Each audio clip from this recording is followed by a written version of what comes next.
Welcome back. In this segment, we're going to be studying the topic of confidence intervals. We study this topic when we're trying to estimate a parameter. Remember from Chapter 1, a parameter is some value of the population that we're interested in finding out. Well, we're trying to find out what the value of a parameter is for a population.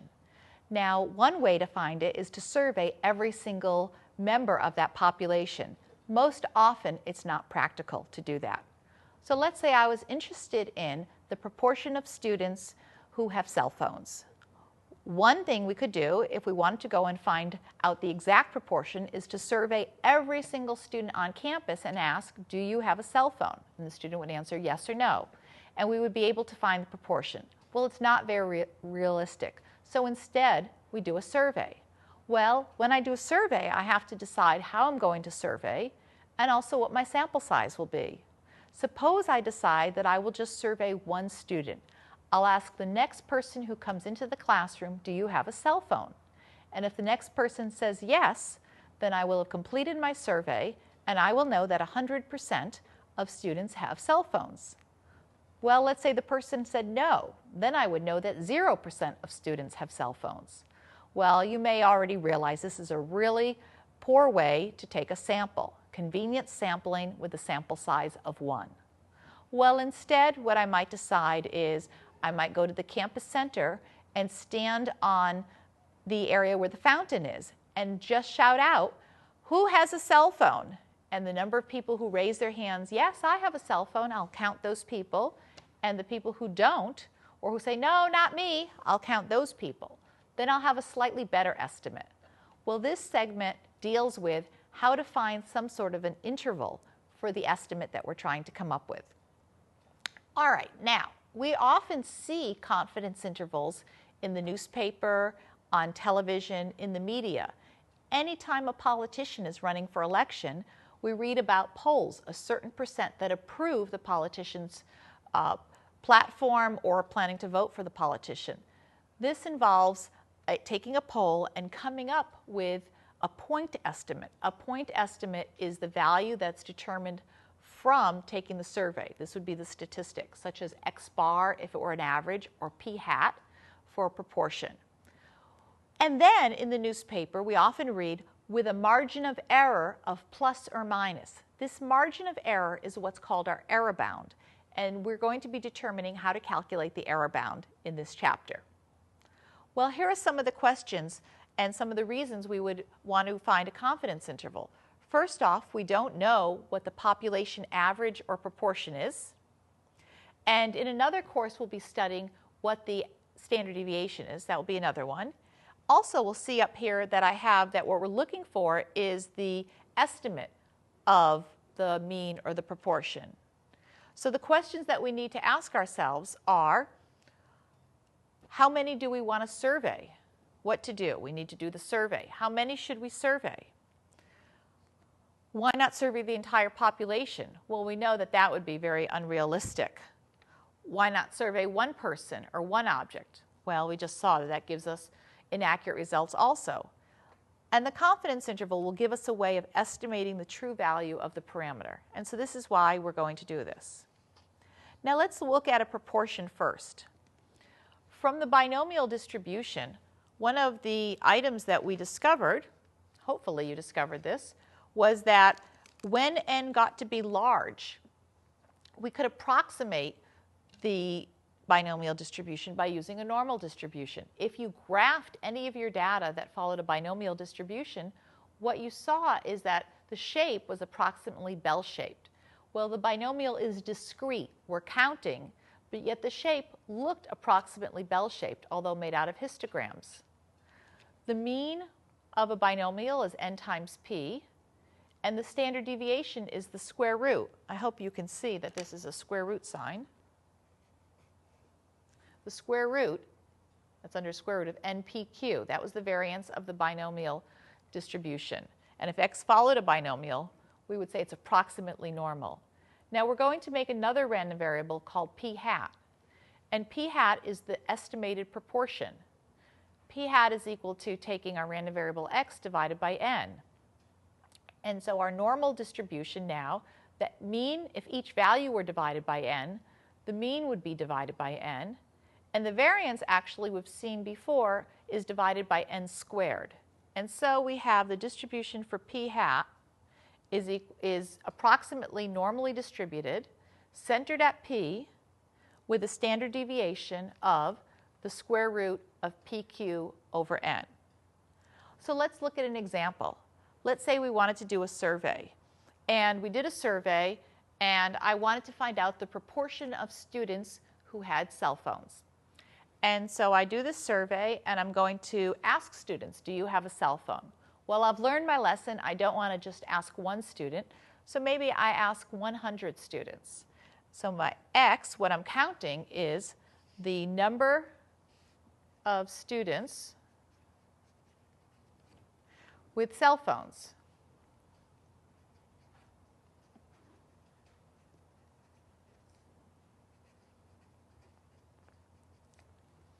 And let's say I collect the data, and I find out that 44 of the students out of 150 have cell phones. And so now my point estimate would be p hat. This is a lowercase. I know it's very difficult to tell with the letter p and the letter x, but capital X is the random variable, uppercase. Lower x is the data that we're collecting. Lowercase p hat would be the data also. So this would be equal to 44 out of, or divided by, 150. And this is our point estimate. So this is the value that we get from collecting our data.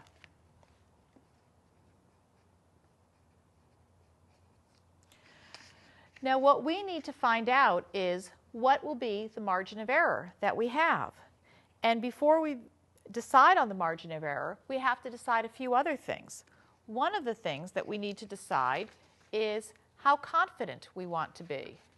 And that's called our confidence level, how confident we want to be.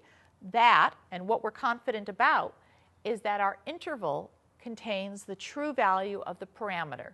So we're going to build an interval, and we have to decide how confident we want to be that this interval from the lower value to the upper value contains the true population proportion for the proportion of students who have cellular phones. The interval, CI, is abbreviated confidence interval, and this is the interval that we're actually building. It's an interval, so it will go from a lower value to an upper value. Now we're going to build a 95% confidence interval for this example. 95% is the most common that's used in industry. And that's the same for when we get to Chapter 9 for hypothesis testing. 95% is the most common. Legal cases use a 95% in most cases. Medicine uses 95% for most cases. If you see published reports on polls in the newspaper, these are using a 95% confidence level. All right, so let's see what that means now. If we have our confidence level as 0.95, we're letting alpha, this is lowercase alpha, be equal to our, we're going to call it our unconfidence, how not confident we are. So if we're 95% confident, that means we're 5% not confident.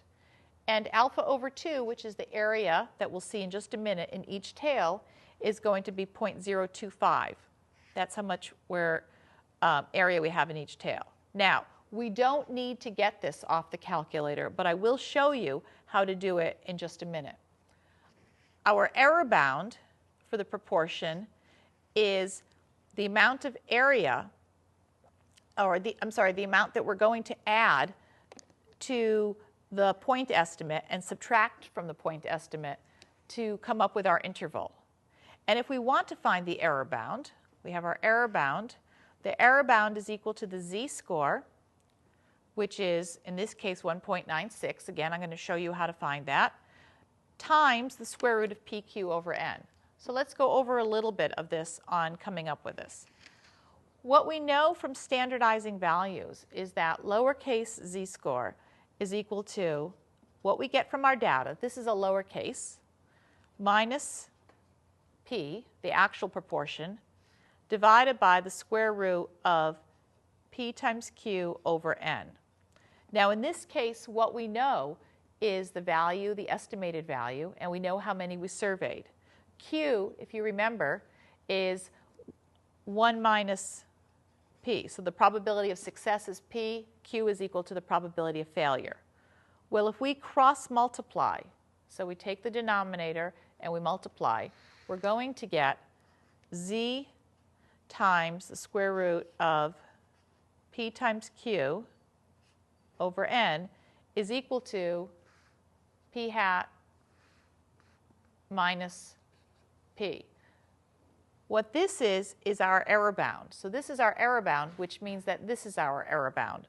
So our error bound for proportion is equal to the z-score for a certain amount of area in the tail times the standard deviation. All right, let's go back to this example that I was just dealing with. In this example, we had n was equal to 150 students. Lowercase x was equal to 44. So lowercase p hat is equal to 44 over 150. And what we want to do now is we want to build the confidence interval. And so if we can start by graphing this. When we start to graph this, we're looking for, we put our point estimate right here. And we're looking for two endpoints. And these endpoints, the lower limit and the upper limit, will be built such that we have 95% of the area in between them. So we have 95% of the area in between them. That's why I divided the 5% by 2. We have 5% left over, so 0.95 is equal to 1 minus alpha. 5% left over, and then 0.05 divided by 2 is the amount of area in here, and also the amount of area in here. So we have this 5% divided by 2 left over in each tail. Now, what we're looking for is this value and this value. We're going to do it once by hand, still using the calculator even though it's by hand, and then we'll do it on the calculator from then on in. By hand, we have that the error bound for proportion is equal to the z-score we need times the square root of pq over n. Now what happens is, because we don't know the actual proportion, we're going to put a p hat and a q hat here and use our estimates. Where the z-score comes in, I'll show you right now how to get this on your calculator. Where the z-score comes in is we need to find the area in the tail. So I'm going to go down to the inverse normal, and we're looking for 0.025 area in our tail for a standard normal, which means that the mean is 0 and the standard deviation is 1, because that's for z, standard normal. We get negative 1.96. And so we have negative 1.96 on our graph, and then the opposite one will be 1.96.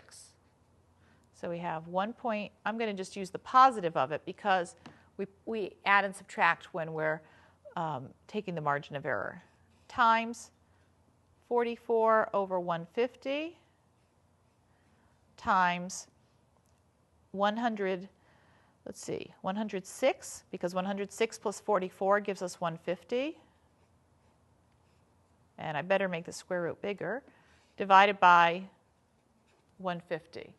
And this is the amount that we would add and subtract to the 44 over 150 to get the bottom value right here and the top value. So we take 44 divided by 150, which is 0.2933.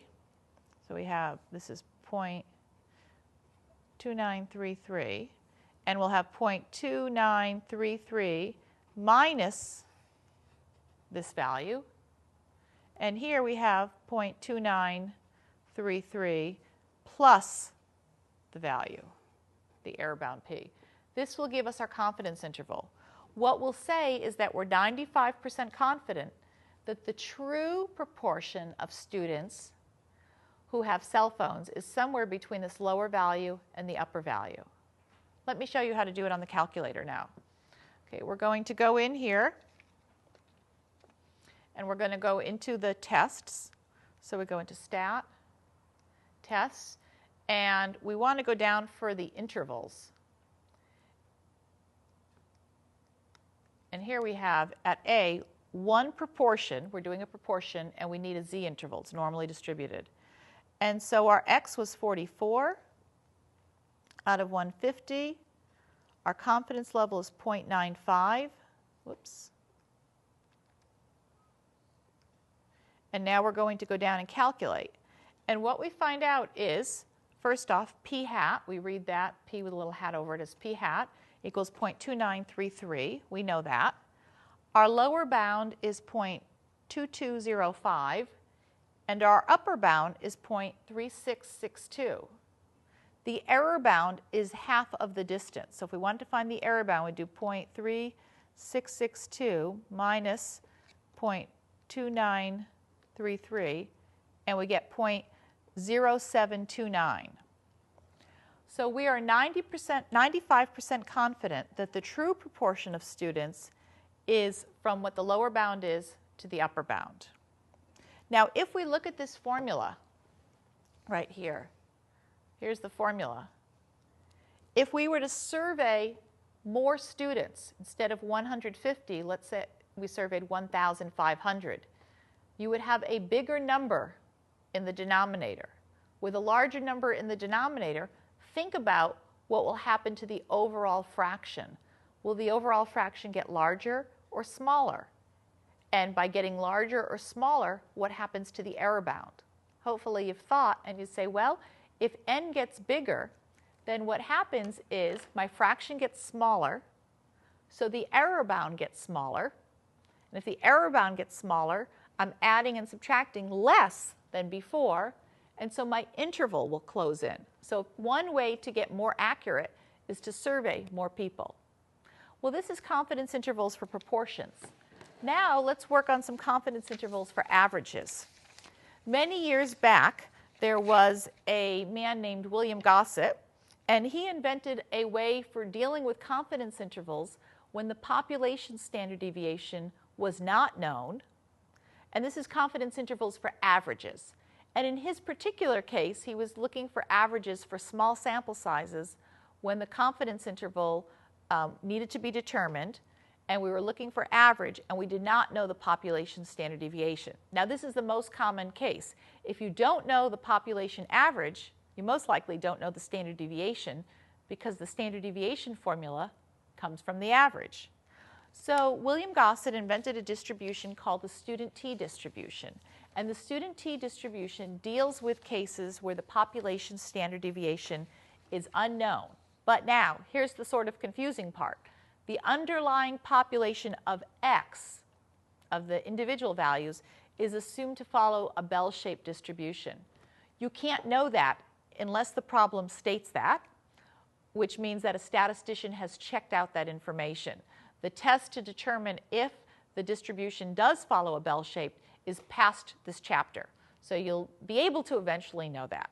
So again, we're going to deal with what's called the student t distribution when we have a distribution that we're trying to find the information about the population average. We do not know the population average, or we wouldn't be trying to find the information. We do not know the population standard deviation, and so what we use is the sample standard deviation to try to estimate the population standard deviation. So let me put up some information on here. Okay. The student t distribution is used when the population variance and standard deviation are unknown. We're going to estimate the population standard deviation from the sample standard deviation, and the underlying population is assumed to be normal. To use this, to use the student t, what we do is we're going to estimate the population standard deviation. Remember, the population standard deviation is lowercase sigma. We're going to estimate it by s. We have a new term that comes in, and you can read about this in the text, called the degrees of freedom. And the degrees of freedom are equal to the number that you survey minus 1. And we have a new random variable. Our test statistic is our value that we have minus the sample mean. And since we don't know the population mean, we use the sample mean in its place, divided by S over the square root of n. This is similar to the z-score. And the notation, which is normally used, I'll zoom right here on this. The notation that we normally use is a student t. We put in the degrees of freedom and the area in the tail. So let's do an example that we have with this one. Let's say we want to find a 95% confidence interval. So a 95% confidence interval for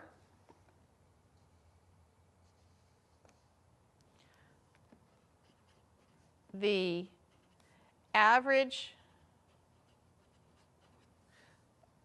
speed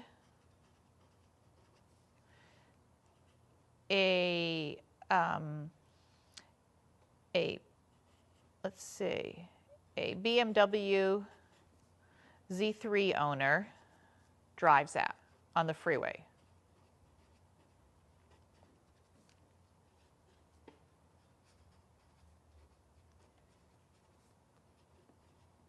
Insurance companies might be interested in this.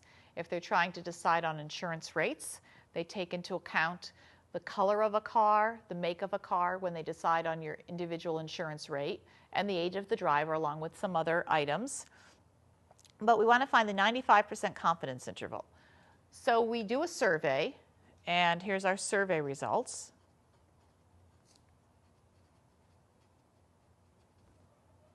Do a survey, and we find that the sample mean is equal to 74, and the standard deviation for the sample is equal to, let's say, 18. And we do this survey from surveying maybe 25 people. We survey 25 people. We have a sample mean of 74 and a sample standard deviation of 18. And now we want to build our 95% confidence interval. So on our graph, we're going to have the graph here. We're centered at 74. And we want to have 95% confidence interval.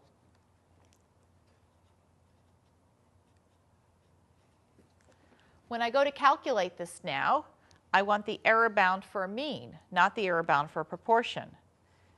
And you can read in the text the derivation. The error bound for the mean now will be the student t-score times the sample standard deviation over the square root of n, which is how many you're averaging together.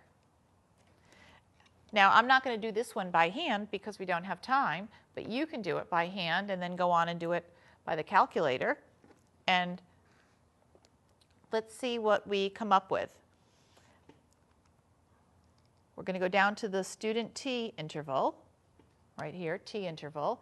By the way, be sure you read the difference between the z interval and the t. The z, we use the normal distribution when we know the population standard deviation. When we don't know the population standard deviation, regardless of the sample size, we use the student t. So the difference between these two is the normal can be used when sigma, lowercase sigma, is known, but the student t is used when we don't know lowercase sigma. And so we're going to do the student t interval. The calculator in this program asks us, do we want to enter our data or stats? We're going to do the stats. The sample mean was 74. The standard deviation was 18. N is 25, and we want a 95% confidence interval. Well, let's see what happens as this is calculating. It tells us that the 95% confidence interval is from 66.57 to 81.43. So I'm going to just mark that on the graph. 66.57 up to 81.43. This tells me that we're 95% confident that the true average speed of BMW Z3 owners on the freeway is between 66.57 and 81.43. This doesn't have anything or any, it's not saying anything about individual speeds. It's only talking about the average speed. Well, let's look back at this graph again and see what happens if we want to change our confidence level. Let's say we want to be more than 95% confident. We want to be 99% confident. Well, now remember the area under the curve, the total area is 1. So we need to push out so that we have 99% of the area shaded in. So now we're going from here to here. We would expect then the 66 to become lower and the 81 to become higher. Let's do that. And this will be the last thing we do on this section here. We're going to go back into the T, and all I'm going to change is the confidence level. And hopefully what we'll see now is that our values change. We still have 74, 18, and 25 because that's what we entered. But now if we wanted to be more confident, we went to 63.93 and 84.07. So to become more confident, this value becomes smaller and this one becomes larger. And that's because we want more area under the curve. If we wanted to be less confident, we could go in and we would get a smaller error bound. More confident, we go out, we get a larger error bound. Well, that's the summary for confidence intervals. We did a proportion and we did the average for when we don't know the sample standard, or when we don't know the population standard deviation. In the next chapter, we're going to continue on with this information and start trying to come up with hypothesis testing or testing about values based on our data. That's it for now.